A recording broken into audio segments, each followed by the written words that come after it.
One with Molly, I was just a really beautiful dream.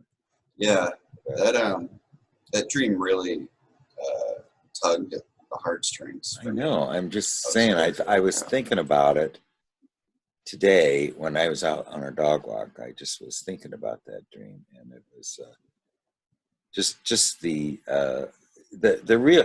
Well, you know the thing is the cleverness. I'm just wondering. I mean, you know, it was just an idea, but you know, I just don't think it's an accident that it was named Egg and Breakfast. Yeah, You know, yeah. and because you didn't hear anything about what they served or what their Mm-hmm. thing is. It was just called Egg and Breakfast, and you know, really, it's the new life that needs to come into being, and this accompanied by dawn consciousness. It was just, and see, and you know, the other thing I was thinking about is, you know, just doing this dream work that we've been doing, you know, some of the things that are kind of amazing, you know, is you have two unrelated scenes in a dream, but pretty much each time the first scene is the reason the second scene happened, you know. Yeah. So yeah, I mean that. Hi, Roy. How you doing? Yeah, Hi. yeah. Yeah, we had. I was just talking about.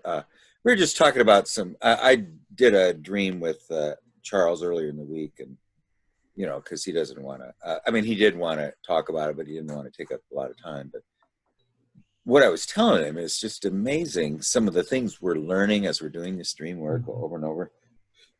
And one, I would just think. I think about it when I'm out on my walk. But one of them was that even though you've got two unrelated scenes, the first scene was necessary for the second scene to happen.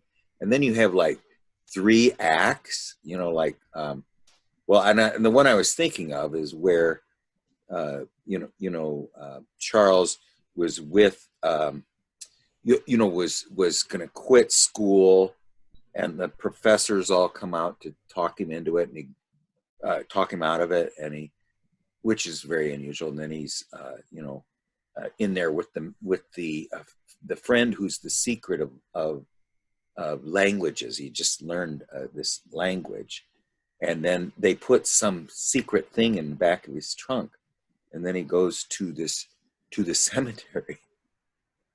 Is that right, Charles? He Yeah, goes to the cemetery, to the graveyard. yeah, and then he goes and sees what it is. It's fish, you know, and then he throws the fish on the ground.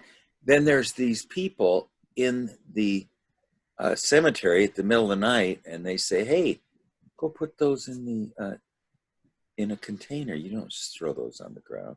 And then the secret of the person who's the secret of the languages is a good friend with him. Well, his dream was he was going to a restaurant called Egg and Breakfast, you know, and I was just telling him that it was just, I mean, when I was walking the dog today, I was just thinking about it because, you know, it wasn't an accident. Hi, Kevin. That it was named Egg and Breakfast because there really wasn't any talk about a restaurant. It was just the animal was there working, but not very.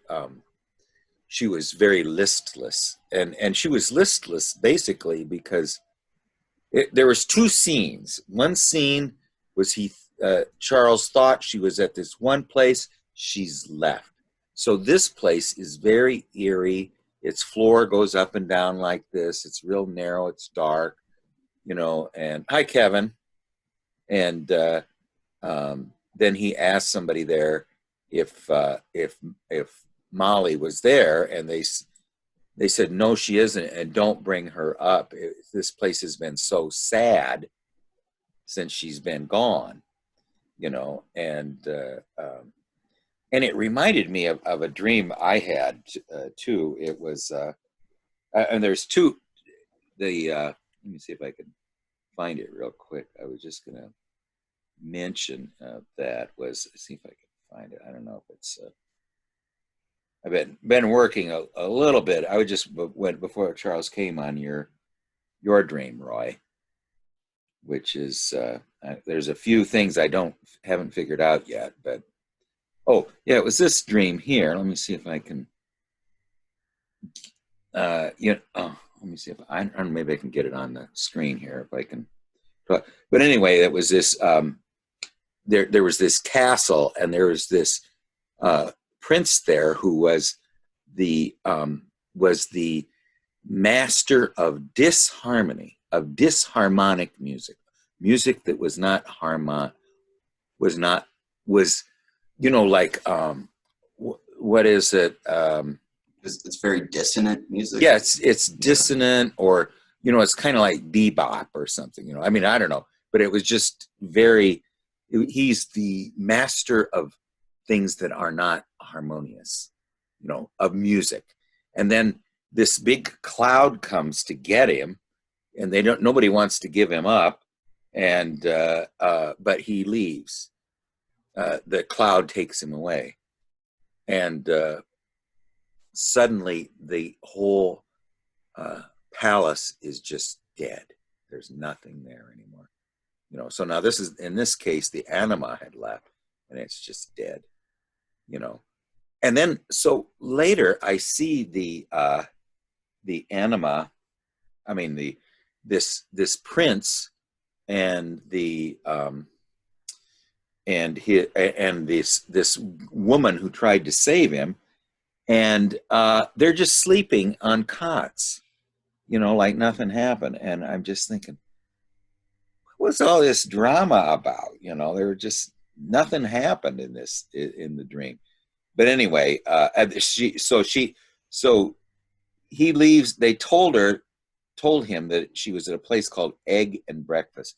So he goes there, and she is there. But the thing that I was thinking about on my walk is just the name Egg and Breakfast. It was like it's the symbol of the place of new life and dawn consciousness. Break fast. What breaks the fast, is dawn consciousness. What ends the night is dawn consciousness, breaking the fast of night. And also what is served there, it's the new life, that's represented by the egg. But anyway, it was just. And the other thing is I was mentioning the fact that the dream kind of changes without any. It has scenes that are absolutely unrelated to each other, and yet they one couldn't happen without the other. In other words, it leads into the one. So I mean, that was, I think we've had other dreams that express that very well, but one of them was his dream about the which was a very interesting dream, because I've had many dreams like that where you would you go back to school, you say, what am I doing here? I shouldn't be here. And so anyway, here's this dream here. This was kind of an older dream, but there was a great music which comes up in volume, whose harmonious forces are out of balance, making a disharmonious music which was even more deeply meaningful. The darkest of winds came and demanded the surrender of the creator of the disharmony, a beautiful being connected with the heart of all music. The castle and its inhabitants were reluctant to turn him over to the wind, and afraid of the moon power, which would then take over the music and the telling of the tale. Now, this was all in the dream. The creator of the disharmony was summoned unwillingly, and the woman locus of the creator.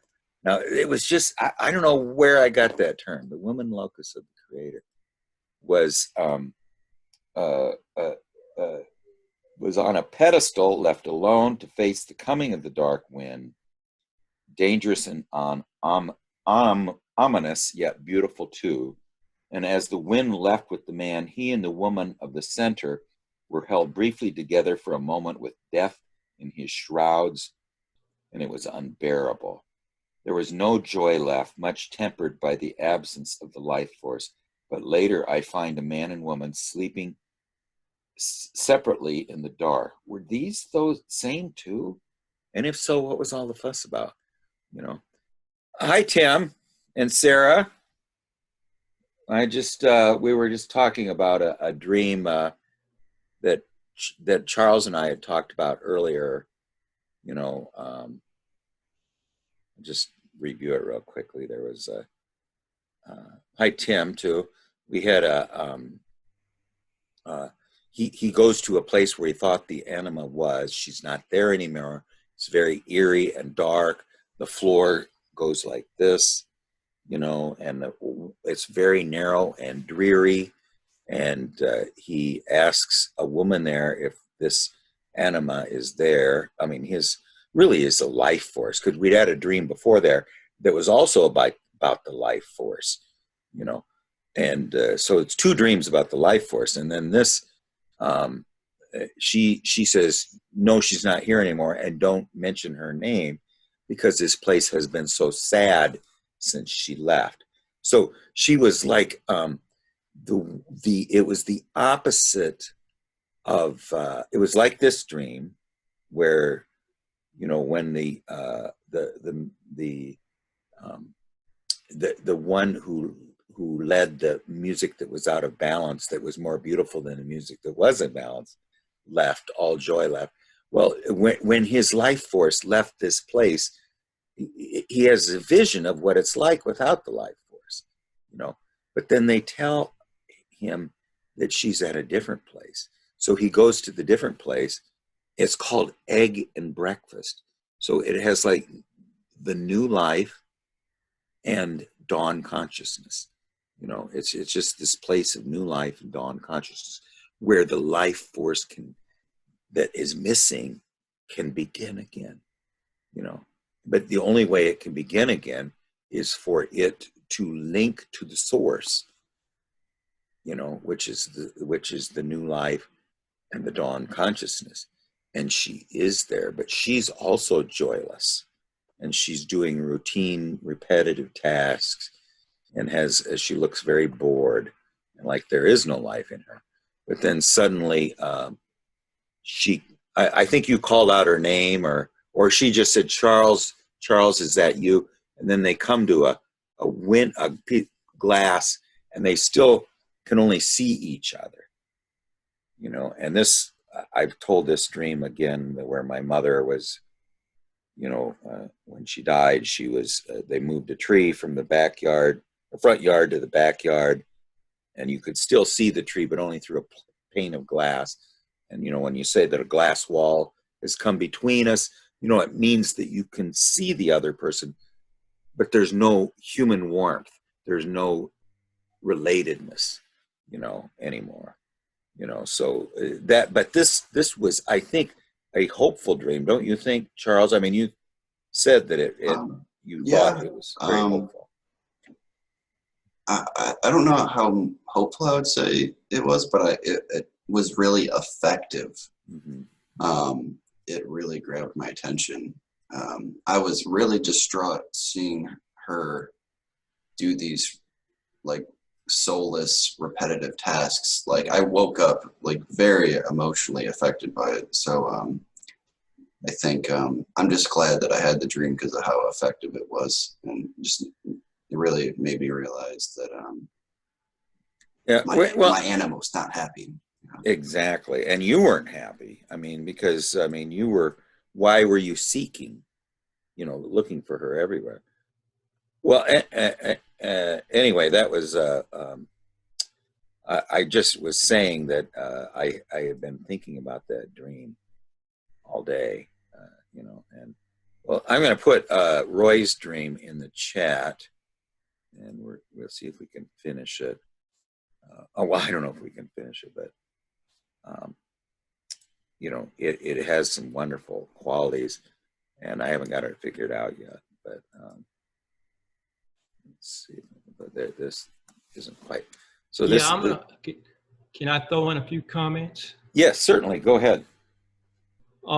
Yeah, I'll just throw this at Charles. Uh, the self is a very ambivalent thing. It's benefic and malefic. And I think a very sensitive person, have a crunch coming in. Who's crunching? It's the crunch of Carl. Yeah, here, I'll just mute him. Go ahead. Okay. And we have a archetypal care system that we use to function in life. And the trauma is internalized. And a lot of times the internal trauma is worse than the actual trauma.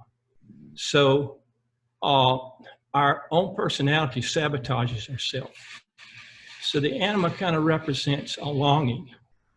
You have a longing, and you're trying to connect up with the anima. There's the self and the shadow and the anima. But the archetypal care system isn't functioned properly. And that happens with people that are real sensitive or have had trauma, because it's defending the self. It's defending the innocent child. That's why you have this fantasy world with the hamster boat. It's a place where you're safe. It's where the innocent child is. It can't hook up with your personality, the dominant personality that you use to function in life. And it's prevented from being hooked up because it's preserving the innocent child. And it's a very difficult thing to sort out. So you and the animal are trying to connect. And I want you to keep this in mind. Things can go from benefic to malefic. You know, it gets triggered in the dream. It's a very difficult process to work out, but you're trying to work it out. And that's where the ego comes in, our conscious awareness. We're developing the witness. We can outmaneuver this dominant personality. We can catch it at its act. It's just trying to preserve the innocent child, but it's a little bit warped. And so it doesn't want to give up its role. And that's where the witness comes in, because it can catch the dominant personality in its act. And it's going to take your ego consciousness, your own effort and awareness to catch it and to unite the hamster boat with your real life. I don't know if you follow me, but I'm giving you some interesting stuff to work with. Yeah, well, thank you. It was there was a dream before that it seems to the anima, at least in Charles, and you know, that was very good points, Roy, about the hamster too. It seems to represent a missing life force. You know, the anima is life, or you know, she's represents. That's because he's not hooking up. You Yes, know, there's this block. It's the dominant personality has blocked it to preserve it. mm-hmm. It's hard to get around. This is new theory that you know, when Freud and Jung were observing this, the patients they couldn't get to the trauma. They couldn't get to where they were crushed against a rock, as Jung would say. They didn't remember it, and Jung had to develop the association test to get some clues Yes. of where it was at, to discover it. I mean, Freud and Jung were just amazed. Mm-hmm. And some of this new work that's been done in trauma, where they have all these patients now, and they're looking at their dreams. They don't remember the trauma, and they're looking at their dreams, and they're triggering what actually happened from just observing their dreams. And then it kind of it nudges the person's memory. And then once they remember it, and then they have their dream work, they overcome it. They can, well, Jung murdered his dominant personality. This is why he did it, because it had totally dominated his life. And this is what happens in trauma. Our care system takes over and dominates, where we can't connect with our anima and our innocent child. And newer work that's done with that, Donald Kelshed has a couple of books. I like him. I'm reading him. Yeah. And it's just fascinating. Yeah, it is. And I think, we all kind of face this, is, the what we have, how impoverished we are being separated from nature. The fact that we, don't see the sunrise and the sunset. We don't live in deep connection with the forests and the fauna and the changing of the seasons and the clouds above, and reading their signals and the breezes and the winds that come. And you can imagine living outdoors, in basically just say either a stick hut or a cave or I mean, there's a great loss, that comes. And I think that was kind of illustrated by Charles' previous dream, which was sort of complementary to this, was of an Anna, a 3-year-old woman with great big hemispheres, like she's from out of outer space, and with an umbilical cord and a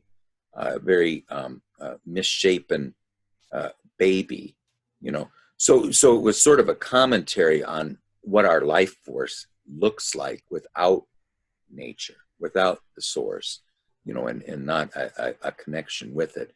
It's just, a very, it's not, it is like like an inbred animal or child or something, the fact that it is so separated from the source, our life force, But anyway, I just thought that was kind of an interesting dream. And, and like you say, the self is nature. It's not human, it's, and the self, is different from the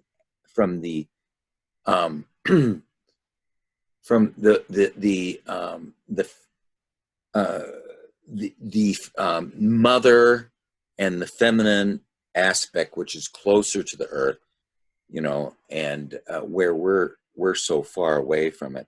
I was going to mention to Dawn too. She was asking about the opposite of the INFP, and Kevin went into it a little bit, but I was just trying to think of myself. Whose type language would be the most foreign language to me? Well, it'd be an extrovert. Secondly, it would be someone who all he wants to do is build stuff, And the other thing would be it would be I guess it would be an extroverted sensate woman. I don't know. Maybe that would be complimentary, but yeah, go ahead. Yeah, I was thinking. There's a thing like for example for me, and I am an INTP, and it's very, and so for me my conscious attitude is introverted thinking, extroverted intuition, introverted sensing, and extroverted feeling. That's sort of where I have my conscious awareness mostly. But and if I meet an ISFJ girl or ESFJ girl, one would think that I wouldn't get well with her because she's a sensing. But in reality, we share the same cognition. She also has introverted thinking as her conscious that's true. And so on. So that's why for me it's ENTJ, because that's sort of my shadow. It's all the conscious function in a opposite attitude. So for INFJ, no, INTJ, it would be ENTP, because they don't share any same cognition. It would be like a lot of clashes. It's like standing on the same bridge, but in two opposite sides, something like that. Yeah. Well, yeah, that's very good. Let's quickly. I don't want to take up too much time with this, but anyway, it was a good dream, and I'm just thinking about it. Hi, Carl and Gary. Why don't we go into Roy's dream? I put it in the chat and see what we can get out of this one. And Sarah or Gary, if you have a dream, I mean, I think it'd be your turn if you have one. Anyway, let's start with it. It's okay. So now this is was on 11/11, so it was actually a week ago tonight, wasn't it, Roy? Yeah. Okay. All right. Well, now we're on a ship with President Obama. Okay. So, you know, what we are doing is we are in a vessel which is you know, floating on the unconscious with a mana figure. No, we don't have to identify him with any living human being, but he's some figure that possesses a lot of charisma and mana. You know, there's an aspect of him that is not ordinary. You know, but he's not not necessarily. He might be more of a hero figure or something, but he's not necessarily a daemon or. I think in my wife's case, she dreams a lot, has dreamt a lot about President Obama, but it would be a mentor, like animus, a mentor, yeah. A mentor, a teacher, yes. You know, and so there's this vertical metal tube like a periscope, but it's the reverse of a periscope. It's 4 feet in diameter. Instead of going like in a submarine, going up over the water and looking at the air, it goes down into the water and looks into the depths. So this surface ship has a periscope that looks into the depths. And 6 people can go into it at a time. I don't know if there's a significance to that, but, you know, 3 plus 3, you know, 4 plus 2, I don't know. You know, usually, now the one thing you could say, it almost represents the Star of David, you know, where it's heavens above, heavens below. You know, there's a triangle that points down and there's a triangle that points up. So it's a 6-pointed star, you know. So it represents a connection with above and below. I mean, it's just a wild stab in the dark. But, you know, I had, I think I've shown this dream before, but you know, I had that same reverse, rather than a reverse periscope, you know, I had the one about the reverse telescope, where actually this was actually in, I think, the start of the Red Book. It wasn't something by Young, but it was someone who had looked at the inner world with a telescope. You know, I think I'm butchering that a little bit, but it's it was a I think that was the, oh no, it was the opening of Memories, Dreams, and Reflections.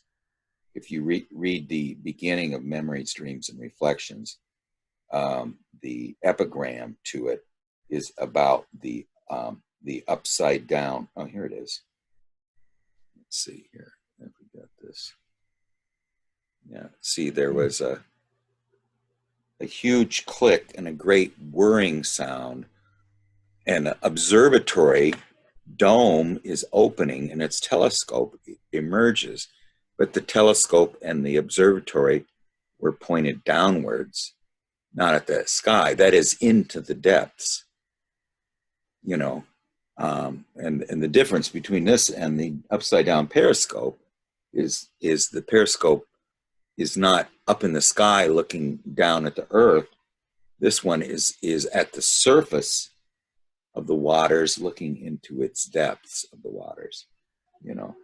So anyway, that was sort of that kind of a thing, just as a. But then you're in you're in the tube near the hatch, and you want to come out, but somebody is standing on the door. And who is it? It's the mentor. Now, is he standing there because he doesn't know people are trying to come out, or is he standing there on purpose? Do you know? No, I feel like he had been in the tube, and he had gotten out, and I was next to get out, but he was just standing on it, not on purpose. He was just kind of orientating himself. He didn't realize that he was blocking the next person from coming out. Okay. Well, yeah, but it was the mentor was just momentarily keeping us under the in the periscope for a while. Like maybe we came out too soon or something. You Maybe. know, I don't know.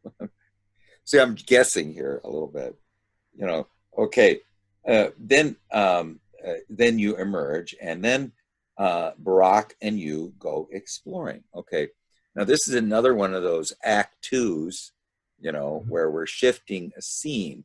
But you'll find when we're doing these dreams, the first scene always leads in is got the second scene could not happen without the first scene. Okay. I mean, and I don't know that that's true here, but it's been true in a lot of dreams we've looked at. So then Barack and me went exploring. We were in a jungle where you could say it's kind of a eastern forest, you know, or a South American forest. Tropical. You know, tropical forest, one that's very damp and wet, you know, and so it's seeping with the waters. It's flooded with the waters. Now, is that a southeast forest or? No, it would be either tropical or subtropical. Yes. Okay. This would be somewhat similar to what you were in. There's very few subtropical places in the United States. Yeah. Yeah. I mean, well, and the problem, well, it would probably be, you know, have you ever heard of the Pearl River in Louisiana, or, you know, Pearl River Refuge? No. Yeah, well, it's more of a swamp, but, you know, that was where the last place the ivory-billed woodpecker was. But it was a cypress swamp. I don't know if that would qualify. Yeah, that's not subtropical, Yeah. but it is a great swamp. We have big swamps in the Carolinas too. Mm-hmm. Yeah. So So anyway. It's a subtropical forest, and you are climbing into a huge tree. You know, and you're swinging in and around this tree. See these in Hawaii, you know. And I'm showing Barack plants and fruits. Okay, now you're showing him what fascinates you. You're showing the mentor sort of your life essence, don't you think, Roy? Well, I knew that he loved tropical fruit. He has a certain affinity for that. Remember, he lived in Hawaii. Yeah. But you were kind of he might be living there now. I think he owns a house there. It's very rare. He likes the tropics. He likes tropical fruit, the tropics. We both have that in common. I would say 1 out of every 3 dreams you have has something to do with a very unusual plant. I mean, what was the one that you had, the moon glow, or what was it? Just recently. I forget. You talking about this dream or another? No, dream? It was the one before. I think I'm getting. I was in Jamaica in one dream. Yeah, okay. So you remember showing Barack a moonflower vine, and you swung over to the tree with the fruit that you had never seen before, such as grapes, which you tasted and they were very good. You plucked this large red orange fruit that you did not know what it was, and you brought it back to Obama. And then you went down to the ground where security people approached. You opened the fruit to try it, but it was bland tasting and nondescript. And you did not give any to Obama because we did not know what it was. So let's just try to make sense of that. You're showing, you go, so after you went into the depths in this strange underground periscope and have emerged from there, there's some consequence of that. I don't know. Now let's try to, what is the consequence of it? You have sort of a confinement at the beginning of the dream and at the end of the dream. Because when Obama's security people came, he went back into his confinement. You know, he withdrew. People, so when you're president, they're all over. You can't go swinging in trees and stuff. So he kind of went back into confinement. And the beginning of the dream starts with confinement. Yeah, he had to sort of leave his human role and withdraw into some, like, yeah, he can't be himself anymore. You know, right. He has to withdraw, so he's left. But anyway, you're trying to show him the rooted things, the flowers of the rooted world. You know, the fruits of the rooted world. I mean, this was kind of a haunting image in Carl's dream about the apple orchard. I've thought about that many times. You know that your mystical journey starts in an apple orchard. Now, isn't that an interesting image?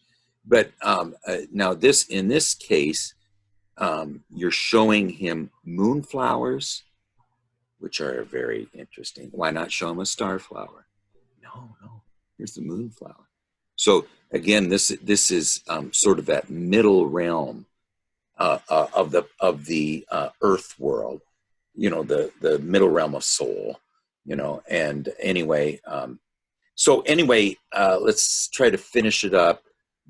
So there's plants and fruits, and then there's one that you don't know about, and you want to try it, but it turns out that it is not as magical as you once thought. Just because you didn't know what it was, you thought it was the unknown fruit, the strange fruit that would be something like you'd never experienced before, but it really didn't possess that power that you thought it might have.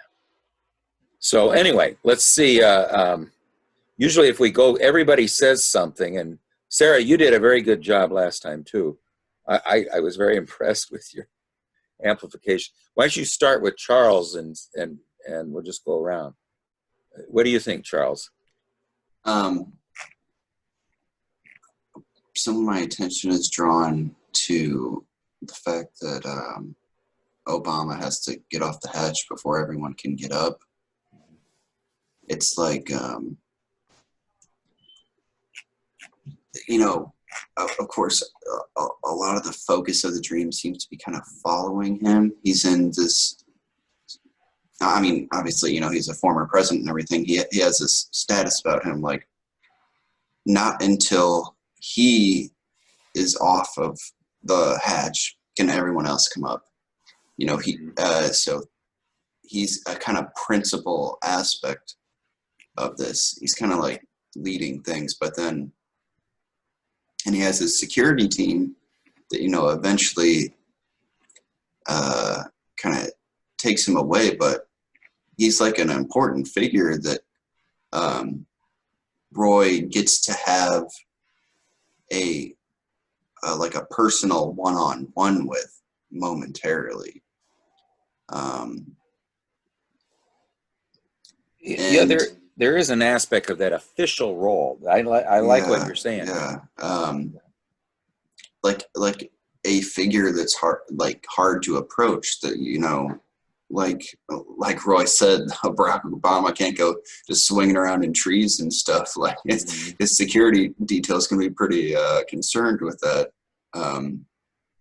And it's just this. It seems to be just this special moment in which he gets to share with this important part of himself. This whatever this figure represents seems to be a sort of prestigious, in the inner world, I assume, a prestigious figure.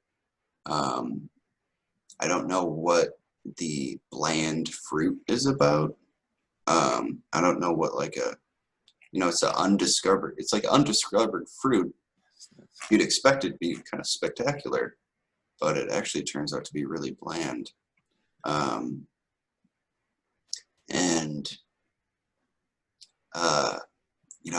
I don't really have a whole lot else. I think it's really interesting, of course, that they didn't just go through the jungle. There's like a super large tree. So it's like the tree of, yeah, it's like the tree of life. And there's, I don't know. I mean, all I can really get is it's a really like special connection with that really important and exclusive part of yourself. One who's inhibited, he's inhibited by his persona or by his prestige. So he has a very human quality, but he has also a quality that's unapproachable, that you can't relate with. But he's sort of this dual role of unapproachable, and yet when you can take him away from it. I like your idea of that this prestigious figure is standing on the hatch. It's not just anybody standing on the hatch. What do you think, Tim? Well, one of the things I'm thinking about is it seems like maybe the Obama figure is not the one to produce the magical fruit. It's somebody else that has the really sweet tasting fruit. And maybe the attraction to the mentor is sort of going back into the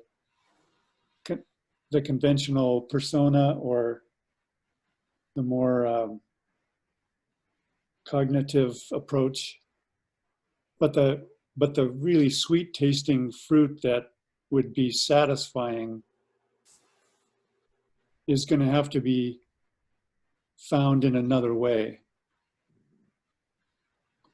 That's kind of what I'm thinking of. Yeah, normally would the people who would dream about President Obama would be as an animus figure, but here he's sort of a mentor. But it would be hard to call him the self, the ordering archetype of the center.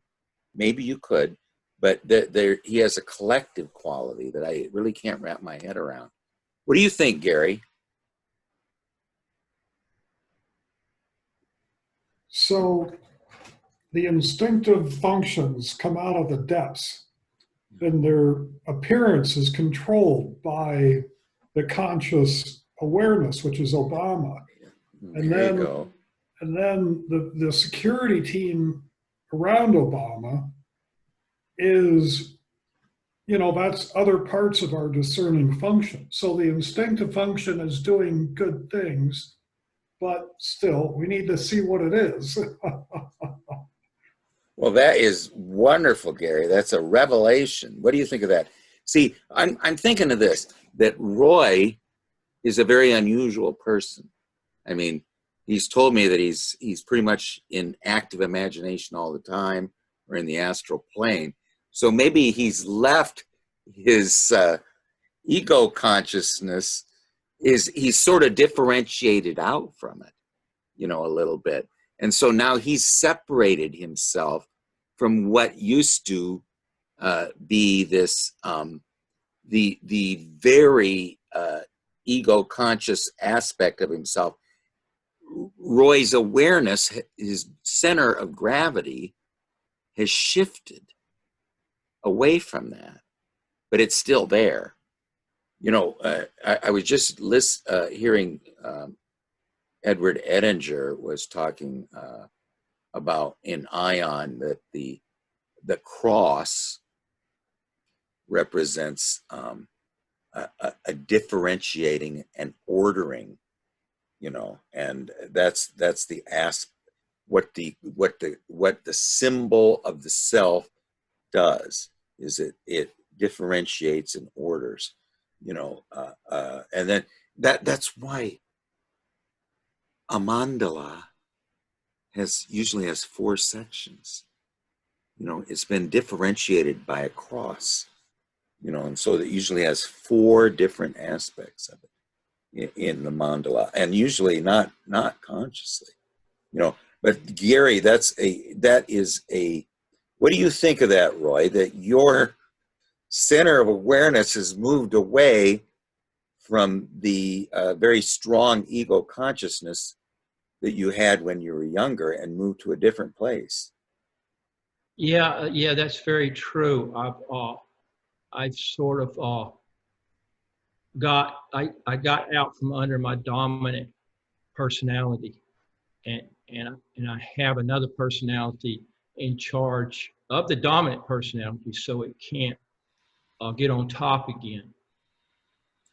You're more of a friend of the dream maker, the one who hears things we don't hear and sees things we don't see during the day, you know. So during the day we're seeing things and hearing things, but a lot of it goes past it.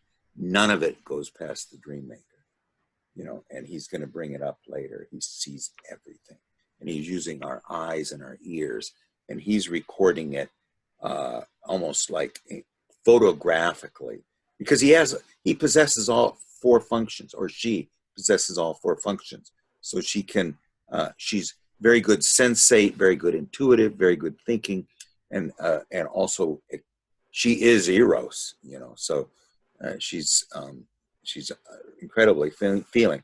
Okay, Sarah, what do you think? Now, you just did a fabulous job last week. I thought. Just any thoughts? This is your dream. What do you think if it was your dream? If this was my dream, let's see. I'm still very new at this, but if this was my dream, I would think of the tube. It reminds me of being born, like the birth canal. Mm-hmm. So I'd think of it as being some sort of rebirth. And then the lush jungle and the fruit.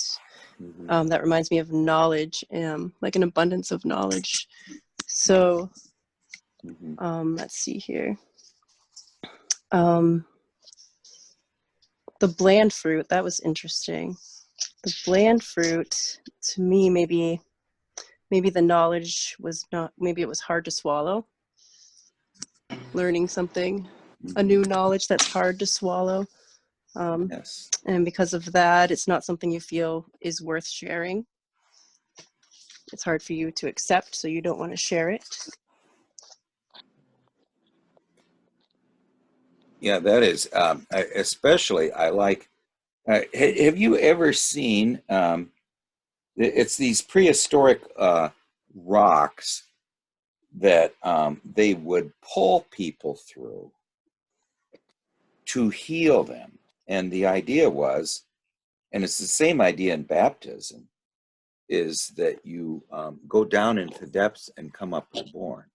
So this 4-foot this 4-foot tube is very close to that, and I have seen pictures of them, and I'm looking for them right now. But where they would actually take a rock and they would carve a hole through it, and then if someone was ill or something, they would pull them through the hole in the rock. Or this was also, there was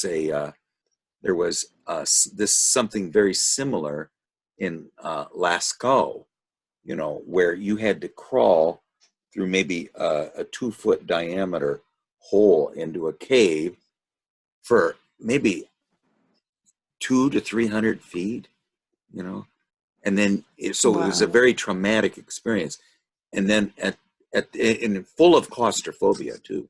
But then when you came out, and there was this palace of bowls, and swimming reindeer and things. It was just unusual. Oh, wow. So that's a wonderful. Both Gary and Sarah, those are both great images, and they were something I hadn't thought about.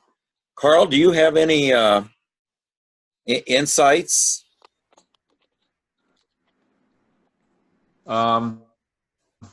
Nothing that hasn't been mentioned really. The downward periscope, to me, that's definitely a symbol of descending into the unconscious, into the depths.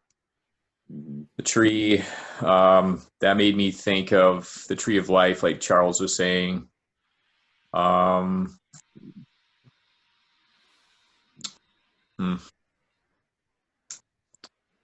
and I liked what Sarah was saying, especially about maybe it's, fruit is, there's some sort of knowledge or something that's come to fruition that but he doesn't feel like it's worth sharing with his mentor. It's interesting that the grape, one was sweet and good, and one was, and perhaps it wasn't as glamorous looking. And the one that looked like it would be more promising wasn't. That's intriguing to me. Also, that the mentor figure was standing on the hatch. But I don't really know what to make of that.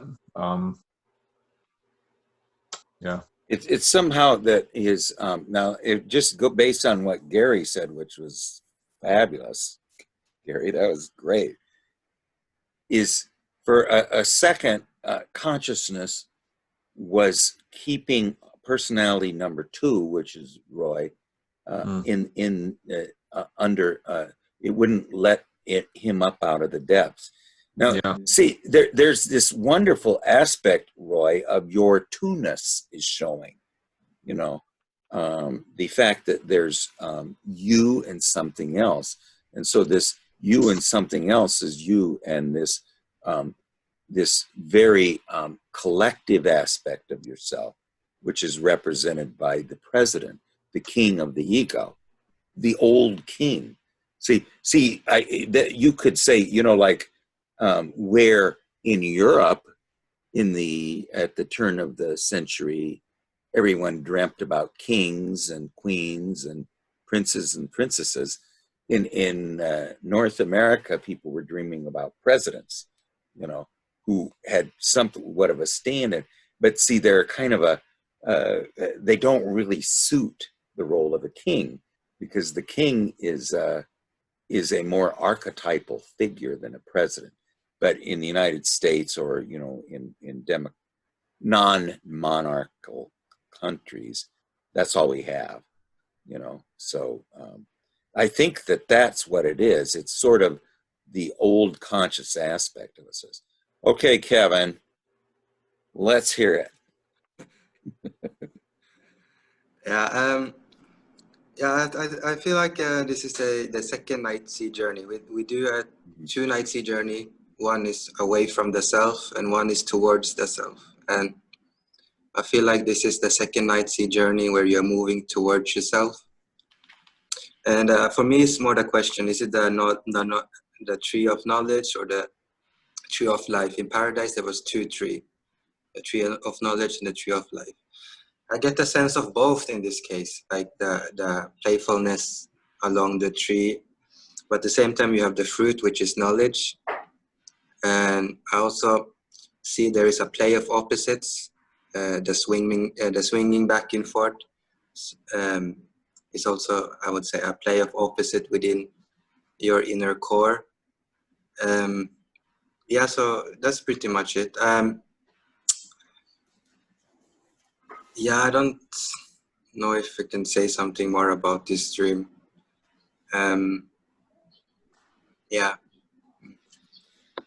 Okay, well, let's try to pull it together. And then if Gary or Sarah are available, we can also we didn't get the chance to summarize Tim's dream from last time either. You want me to add my interpretation? Yes, please, yes. Okay. Thank you so much, everybody. I loved everybody's input. I got a lot out of it. I think my interpretation seems like it's closer to what Sarah was saying. But this is how I interpreted it, you know, how it felt to me. I felt that that tube was like the lead coffin of Osiris, that it had pressure in it. You were in total blackness, no light. I felt pressure because you're down in the deep sea, the darkness and the pressure, which is very difficult. And then I like the part where maybe Craig or Gary, I forget who said that Obama was there because he's intimidating. He's a monstrous personality, and of course I'm intimidated and shy around him. That's why it took me a while to get out. I feel Obama is an extraordinary person. I mean, he has African origins. He's black. He won the presidency. He's such a gentleman. I mean, for the last 4 years, when Trump won, and Obama congratulated him and offered to give him advice if he wanted it. Quite a gentleman. And Trump didn't want it. And Obama kept very quiet for the whole 4 years, as a gentleman should. He wasn't asked. It's not his business. He took the high road. So I have great respect for this man. And I feel like when he let me out, Obama can do this. He has the ability to do this if you've watched him over the years. He can play. He's like a little kid. He can play. He's a man of vision, but he can also bring out his child and play. He's very creative and talented. And we went and played. We went and played together. We shared something very sacred together.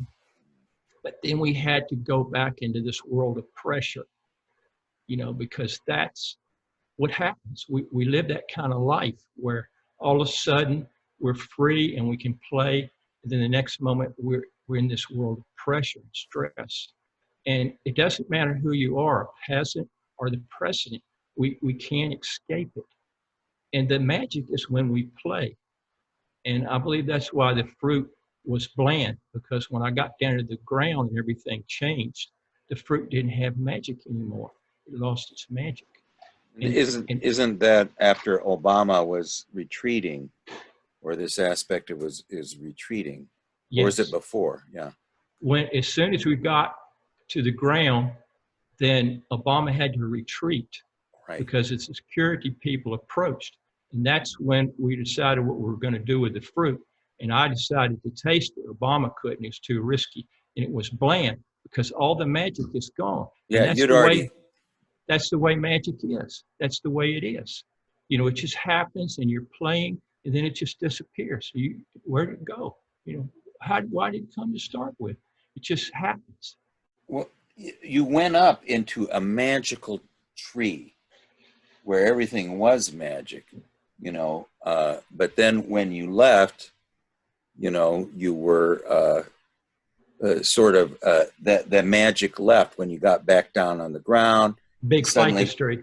Yeah, big and ficus. Then, yeah, and then he has to reassume a role that doesn't allow the magic. So the fruit, if you had tasted it up in the tree while you're swinging around, it might have still possessed that. I believe it would have had. I believe it would have. And the fact, so it was symbolic of the fact that this magical interlude had come to an end. It was symbolic of that, yes, I believe. And so this aspect of yourself left. Now to tie it in with the first aspect is you go down in the depths. It's somewhat of a rebirth. So you're going in and you're coming out reborn. After you're reborn, you go up into the tree of life. You're ready for the tree of life. And there you see all these very strange fruits of the tree of life that are new things, you know, and it's a revelation. But then suddenly you come back down to earth, and it all disappears, you know. So this kind of reminds me of the that thing that we saw in Gerhard Adler's book, that the gates of paradise never open. You know, there's this aspect of great interludes of the of euphoria or satori. You know, they don't last forever, because there's a you know, it's the aspect of the systole and the diastole. You know, you embrace the world, and then you go back inward, and then you embrace the world and go back inward, and then the undulating aspect, you know, of life, you know, where it goes up and then it returns to earth, to the blandness, and then it goes up to the magical, and then it comes back to the blandness. But you need that, and because that was, you remember, I just love this. I repeat it a lot. You know, is for 7 days, the Buddha sat beneath the Bodhi tree. Okay, and then for 7 days, he stood and looked at the place where he had sat, relating, integrating, relating, integrating. So the period of blandness is somewhat like an incubation of what went on before, because we don't live in that magical world. We have bodies, we have body warmth, and we have blood coming through. So we need to return to this world because we're alive. And that's the real miracle of the intersection of soma and psyche, you know, is that we have to return. But this is a magical place too, you know, being in the body, you know, and, you know, it is, we have to return to our bodies. You know what Jung said, he thought that that Christ lacked. He thought that it would be much better for Christ if he had had a wife and 10 children. You know, what would he have been like then? You know, or that he left his bodily aspect behind. And somebody was saying that was because that it was that Christianity formed when Mercury was aligned with Jupiter, and that was the most spiritual time, and it was the most devoid of the body. But you know, I don't know, whatever. You know, where I believe in Islam, Jupiter was in line with Venus, and in Judaism, Jupiter was in line with Saturn. You know, when it was founded. You know, so that it says something about the character of the three religions. Sarah, did you have any dreams, or Gary, or that you wanted to share? You have one? Where if you can, do you think you can put it in the text, or you can just tell it to us?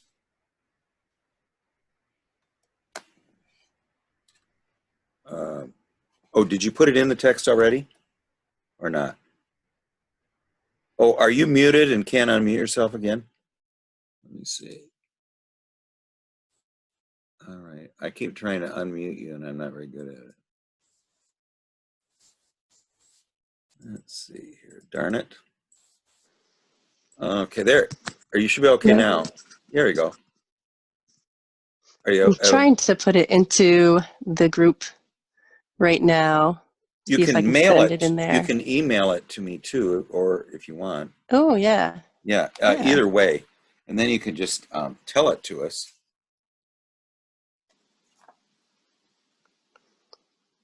Yeah. So since I'm having a hard time getting it in there. Well, that's I can start okay. telling it to you. Yeah, you can tell it, and we'll write it down, and then maybe you can email it to us later. You know, Tim, I do want to summarize your dream too at some time. You know, your dream. Go ahead. Okay, so let's see. Let me look through my book of dreams and find that one. See here. So it starts out that I was at a food festival, and there was a group of my friends, and we put together this food festival, and we each had a tent for our own setup, and it was all lined up in a row, a bunch of white tents, and they were facing a field. Let's see here. Oh, I found it. And so we were doing our food festival. There's a lot of people there eating the food. And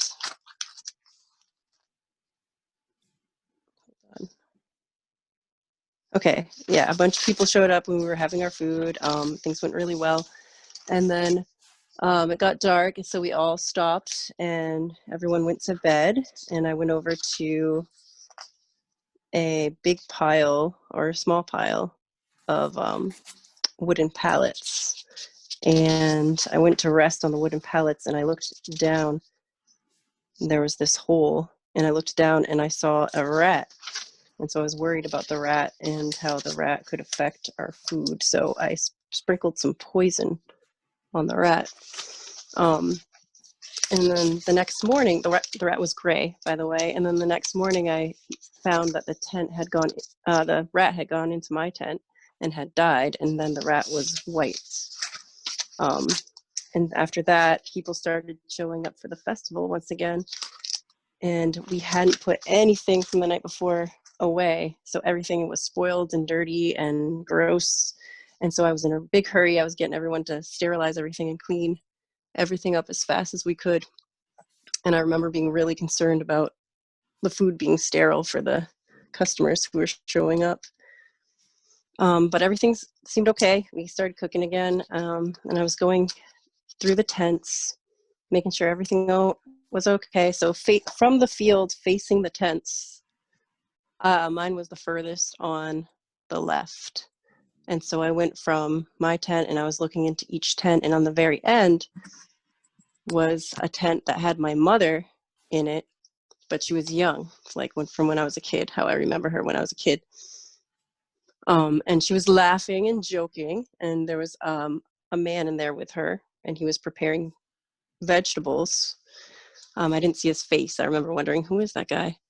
But my mom was butchering a pig, and it was a young pig. It looked kind of like, Wilbur. And she had skinned the top of the pig, and she was cutting pieces of meat from its belly. But the disturbing part was that the pig was still alive, and it was looking at her very lovingly, like, when you pet your dog's belly and it looks at you with, love in its eyes and affection. But she didn't seem to notice. She was just laughing and talking and doing her business. And the pig didn't seem to mind either. It didn't seem like it was in pain or anything like that. But I remember feeling very disturbed at this, like, oh my God, I need to save that pig. I need to tell my mom what's going on. I need to stop this. This isn't right. But then I thought better of it. And, I looked at the scenario, and everybody seemed like they were content and happy. And, I thought maybe it would be wrong of me to bring that to their attention and, cause, a negative reaction. So instead, I just walked away. Okay, And well, that's it. yeah, this is a very I archetypal. don't really know what it means.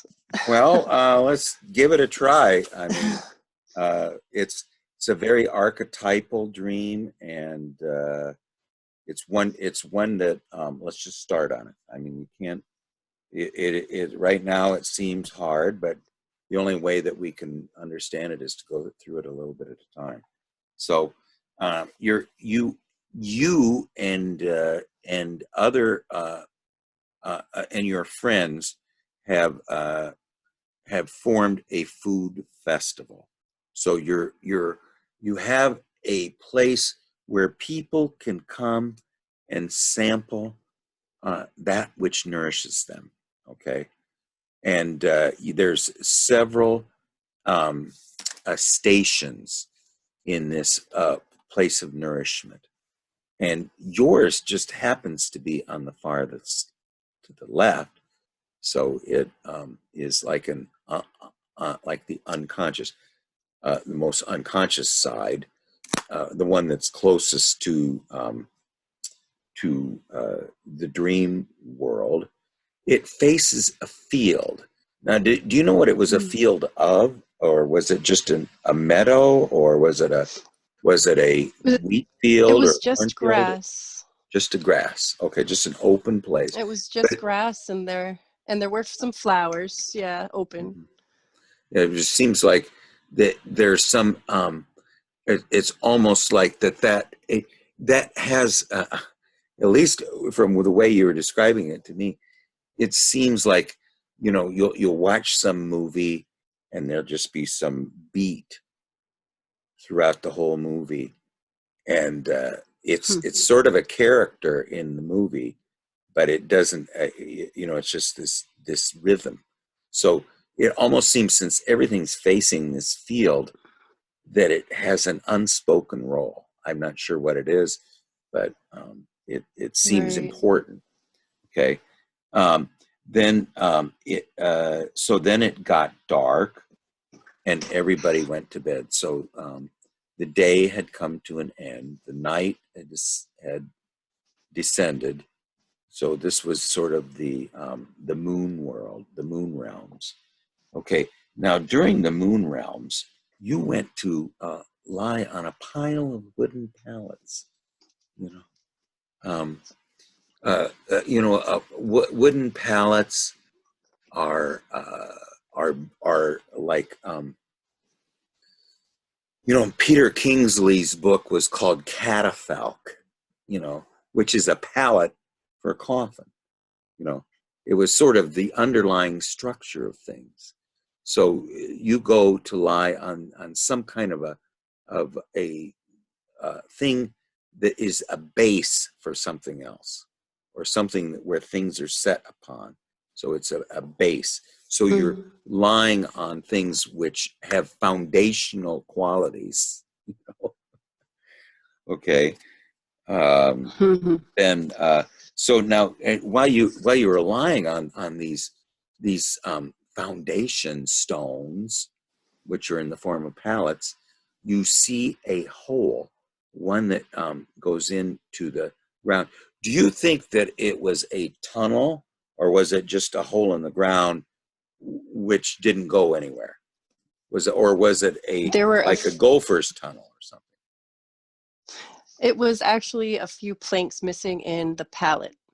Okay. Like maybe 2 or 3 it was a planks hole missing, so in I could the see. pallets. Yeah. Yeah. So I could see onto the ground underneath the pallet. And there was a gray rat. So it was a rat that was sort of a hybrid of black and white. Okay. Yes. Now, and then you this is not good for the food festival. For the festival of nourishment, it's a threat. It's sort of the dark angel. Yes. Like a white dove has this angelic quality, where a bat has the opposite quality. So this rat is the destroyer. It's this malevolent force that's overhanging the place of sampling nourishments that you and your nurturing friends have set up.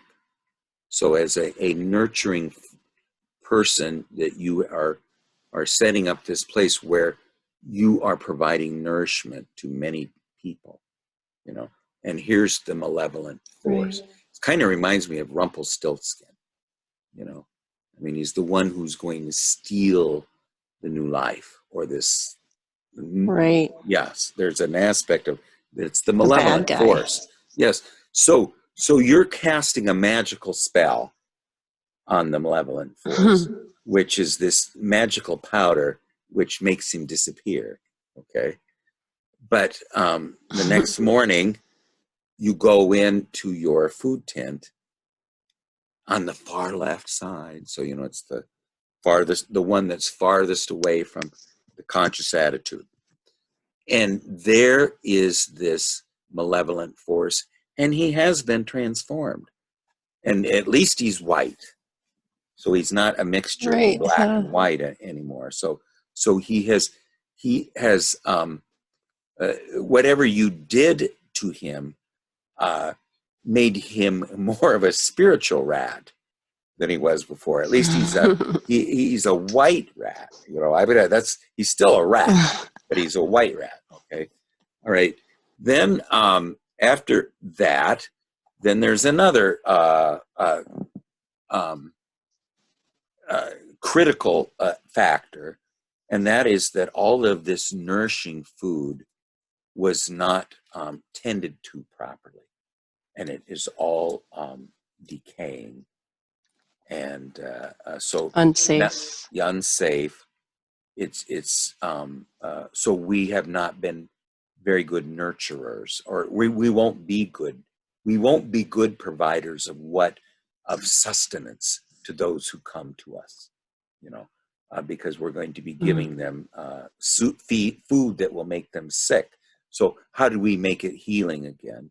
We have to cleanse it and purify it, sort of like you did with the rat. I mean, there was an aspect of you that the rat is, you know, that the antidote to rattlesnake poison is rattlesnake poison. You know, they make antidotes for the rattlesnake venom made out of rattlesnake venom.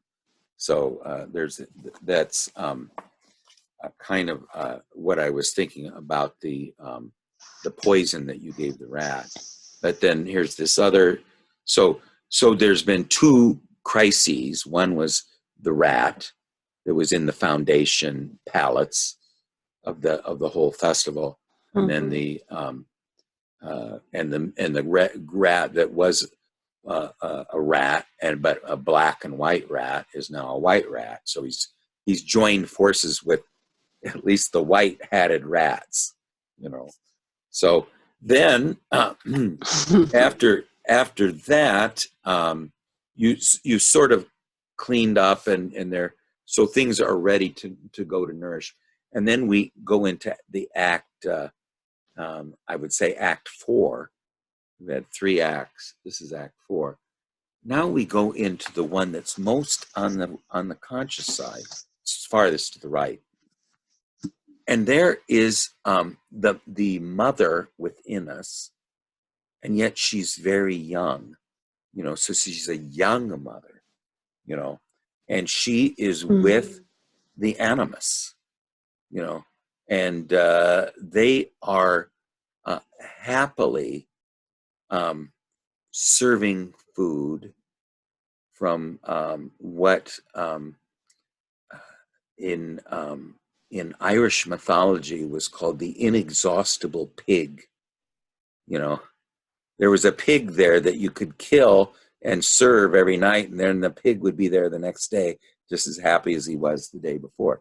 So it's something like that. It's like the inexhaustible pig, you know, and so it's a pig that sacrifices itself for the nourishment of others. That is he was happy to do it. Yes, there's a very deep message there, you know, and I don't know what it is, because this is getting very mythological, okay? The inexhaustible pig, you know, that sacrifices himself for happily, you know, and which to me was very disturbing. Yes, it's very disturbing to the conscious attitude, you know, right. The sacrifice of the now. What usually disturbs the conscious attitude is because it needs to sacrifice itself to its willfulness needs to disappear, and it needs to sacrifice its willfulness to the depths, you know, and so that's a sacrifice. 2, in this case, the pig is is representing something. Now, it is so deep right now, I don't want to name it. Maybe somebody can help us name it. Mm. But it is really deep, and I don't want to sully it, because I don't, even as though this sounds disturbing, I really think it has a mythological aspect, which is very important. And I Yeah. don't want to, we don't want to literalize it, you know, and make it overly ugly, because I don't think it is, but it is very strange, and it's very eerie. Mm. And that's why I walked away. Yes, that I didn't want to make it ugly. I didn't want to bring out the negative aspect. I didn't want to bring out how I was disturbed when it didn't seem to be disturbing at all to them. It was just disturbing to me. So I didn't want to make it disturbing. So I walked away. So it sounds like you're the only one in the mythic realm that's not mythical. You know, I mean, it just seems like you've entered a mythic realm where everybody there, other than you, thinks, why, this is perfectly normal. It's the inexhaustible pig happily lying there, while the maternal within us. Now, I wouldn't view this as your own objective mother. I mean, subjective mother. I would view it more, at least, just at this point, as more of an objective mother, because she's young, she's youthful, she's a youthful mother, closer to your age, you know. So she's really too young to be your mother. She represents the maternal, and yet she is the server of the inexhaustible pig. Now, you're at a food festival where everyone is serving this the object of all these. Now, all of the people who were running the tents were feminine, weren't they? Or not? Yes. Yes. So they're all as these feminine aspects who are the nurturers of life, you know. And at the one end is the young mother. She is serving this inexhaustible pig who is not dead yet, and yet is giving of himself freely. So this, I think, what we entered there was a very deeply mythological place, you know, and it's just dizzying. It really is dizzying because it's so powerful. What do you think, Roy? I mean, that's enough for me right now. I'm very intrigued, though. What do you think? Oh, you're muted. Okay, a few thoughts. It shows the contrast to me between Sarah's interior world and the outside world. I mean, she wants this food festival to be nourishing and everybody have a good time. Then the darkness comes, and then she sees the rat, the gray rat, and she poisons the rat because the interior thoughts are negative, and she doesn't want to hear them. And then we go to the food spoils, or they forgot to put it away, and then they have to prepare it so it's safe for people. It's sort of a propitiating this darkness, because that's like drawing a circle around yourself to prevent the darkness to come within the ring to harm you. It's a propitiating act. And when she woke up, the rat turned white, which shows the ambivalence of the psyche, how it looks dark, but then it's white. You know, it can be black and white, that the darkness is really fools you because it has something to do, the malefic and the benefic are the same thing. Then we go on with the mother part. That to me seems a little bit like animus contamination. A younger mother with a man that she doesn't really recognize is sort of animus contamination. And of course, that's going to happen because of the dark thoughts. And of course, nobody else noticed but her. And then she just forgot about it because, why try to explain this in the outside world? Nobody will understand. It's her own dark thoughts, which are very difficult to deal with. That's for me. Yeah. What do you think? Definitely. What do you think, Tim? Boy, this is so fascinating. It is fascinating. I love it. I find myself concentrating on the animals. So here's this festival about finding the nurture. And when the darkness comes, it's time for Sarah to rest.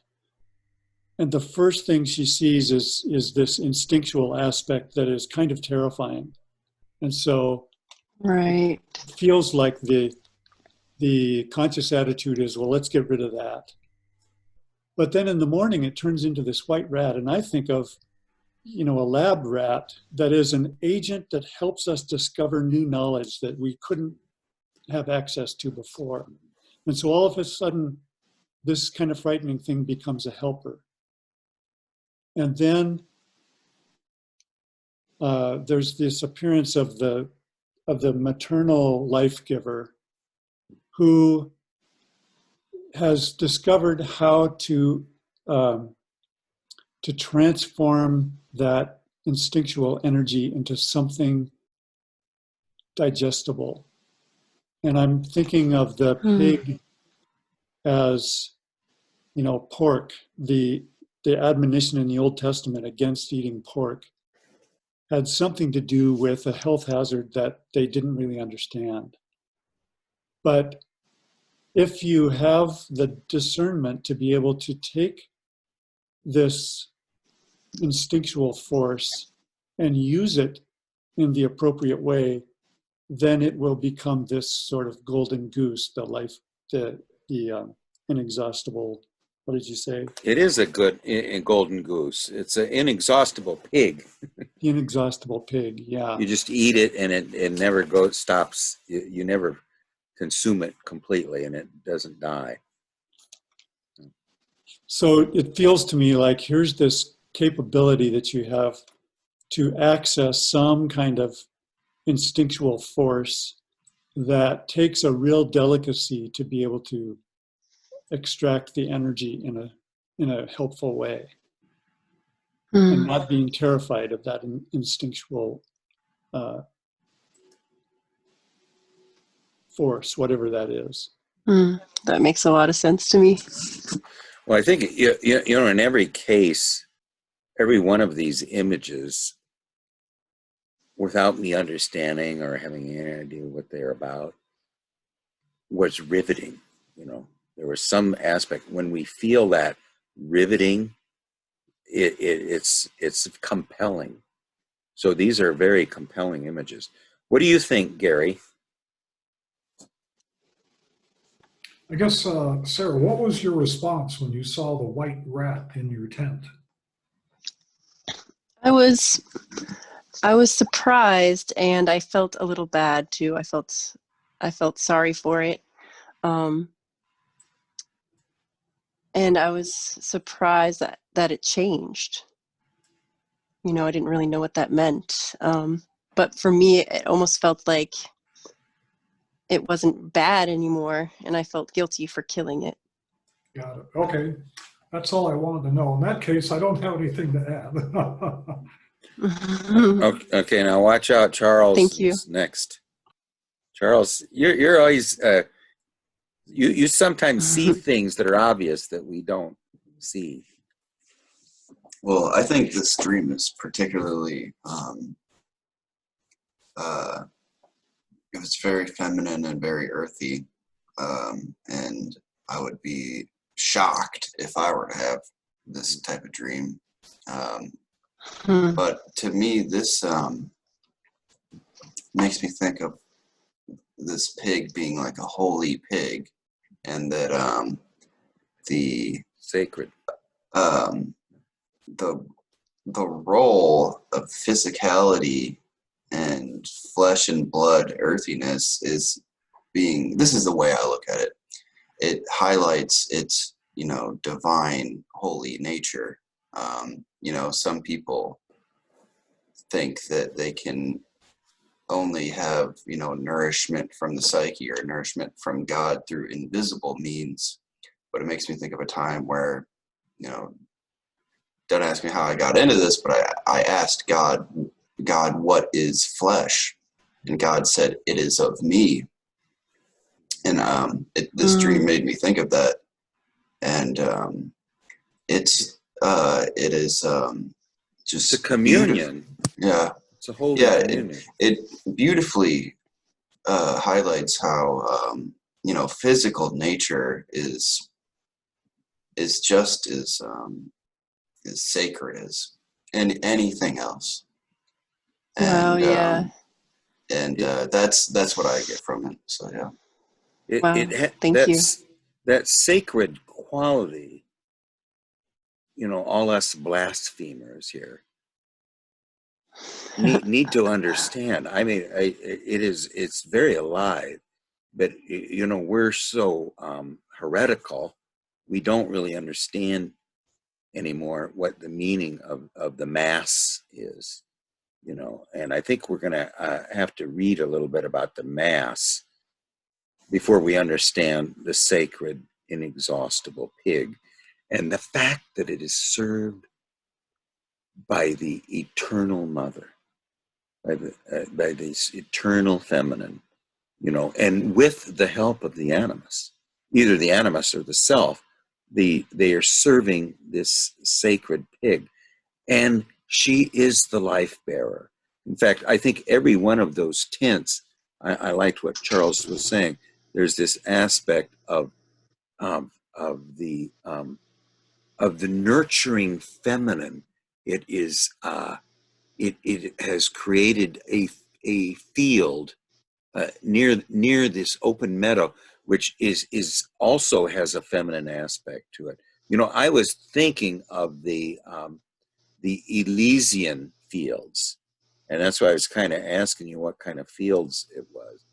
It was because you know, where Kore holds up the sheaves of grass like this, and that was the sign of the this of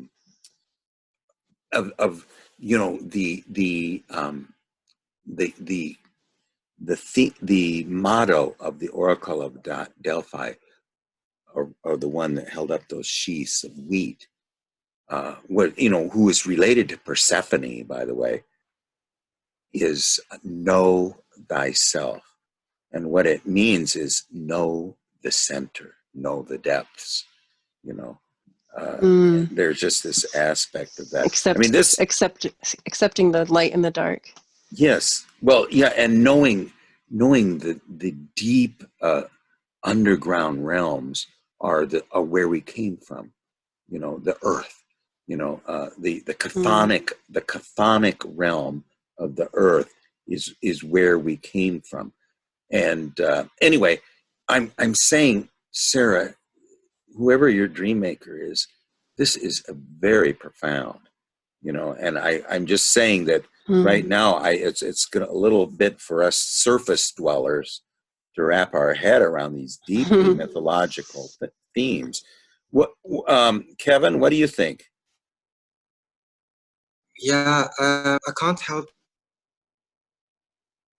to think that I don't know, like. Can you kill your video for a second? Vegan or vegetarian by this? I go on and off with meat. I do have a hard time with it. I'm sorry. There, that's better, Kevin. Yeah, I'm sorry. Sorry, I couldn't quite hear. I was asking, like, I couldn't help myself thinking, a person having this dream might be a vegan or vegetarian. Are you that in any case? I go on and off with being a vegetarian.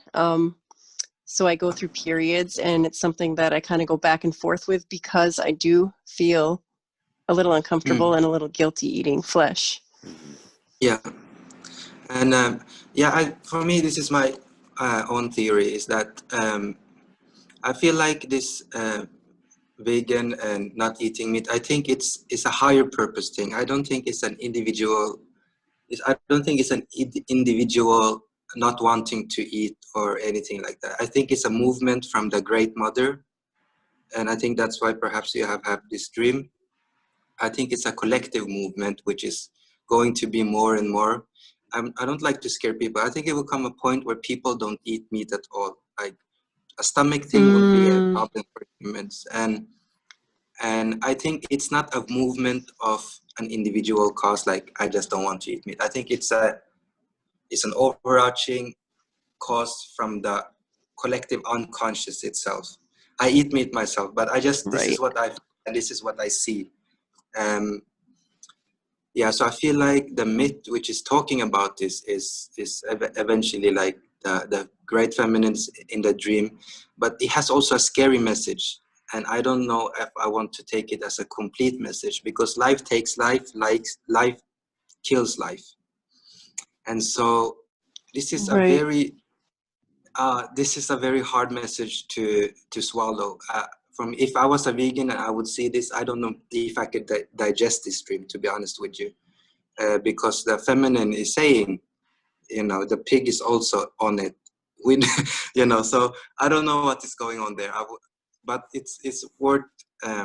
It's a message there at least, but like I said, the movement is as a movement from the collective unconscious, and you seem to be partaking in this, and you see this in the dream in the beginning as well. You have the people full of tent, and in the tent full of people, and it seems like also in the darkness when people are going to sleep, this is when the rat comes. I think it's more of a cynical thoughts, which is you're sitting on an empty like empty woods, like there is a moment of where there is no planks, and there's where the rats come, but the cynical thoughts is in service for a more pure thoughts. When it die, you see its really pureness, so it's service for something good. It's like it's like elderly people, they say a lot of stupid things, but they do it for your own good. They do it for they want it to be clean, sort of, in psychological sense and physical sense. They don't want something to be hurt.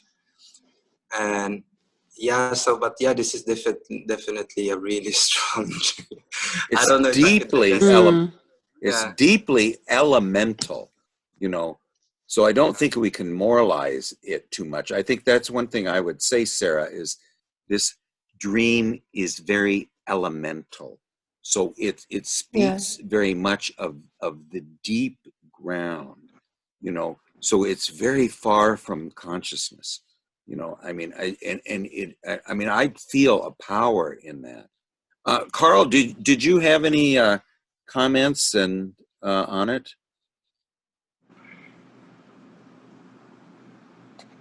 Hi. I loved what I was hearing from people, especially what Charles was saying. And the white tents, hers being furthest on the left, the unconscious. The white tents. We haven't talked about the white tents. That's pretty interesting too. Yeah, like, and the rice. I was cooking rice, which was white. White rice too. Yeah. Right. A grain, another thing. Go ahead. Could be the white tent is something that envelops your soul. It's the field. I know that can be a symbol for limitless potentiality. I've seen it is a symbol of Mary's virginity, which I think is Mary gave birth to the Christ child, and that's to me also kind of a limitless figure in a way. Well, I was, it's very mythological, very elemental. Struck me was that you couldn't see the face of the animus figure. Right. That was interesting to me. Yeah, Dawn mentioned that too, that she, and I'm the same way. The anima never looks at me. In fact, I had several dreams about Young, and I tried to look into his eyes, and he wouldn't let me look. Well, we're good. This is to be continued because it's just a beautiful Yeah, thank you dream. guys so much. Well, it is so deeply mythological. It's what we would call a great dream. And sometimes it's not so related at all to who we are or anything, but it's a sort of an initiation dream. But it has something to do with the mass, and what is a mass? I don't know. The collective, I don't know. Yeah, well, I mean, it would have more to do with the collective unconscious than the collective consciousness. Right. I mean, it's I'm excited to watch the video and listen to all of you again. Okay. Well, now I would, Tim, the next time you're here, and it doesn't have to be the next time, but I would like to review your old dream, and maybe you can bring us a new dream, because I mean, I don't think we finished your other dream. I mean, we went through it, but I'd like to go through it one more time. Sure. And then you can bring another dream, and of course, Gary, you owe us a dream, so you better have one pretty quick. And then we want to hear. Roy, do you have any final comments? Because you always have a couple good zingers. A couple things. I like the fact that when Sarah saw the white rat, she felt guilty. I think that's a very good sign. That's how complex life is. Can go from gray to white. You might look at life as white. You want things to be good and people to get along, but life's very much more complex. Absolutely. And the pig sacrifice was a propitiation.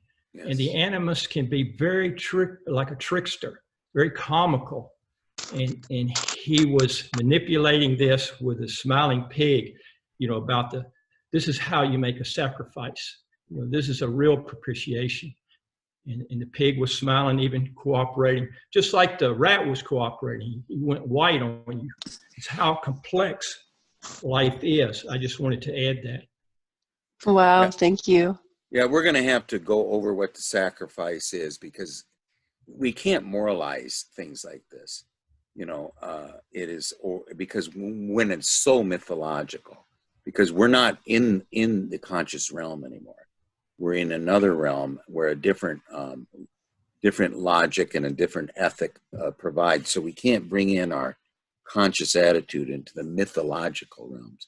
Well, anyway, next time, let's finish Sarah's dream, and then Tim, whenever you're here, we're going to go right into your old dream, and then you can give us a new one. And then Gary, Thank you all. Thank you, Sarah, and we'll see you all probably Monday then at 7. Okay. Thanks, everybody. See everybody. Have a good one.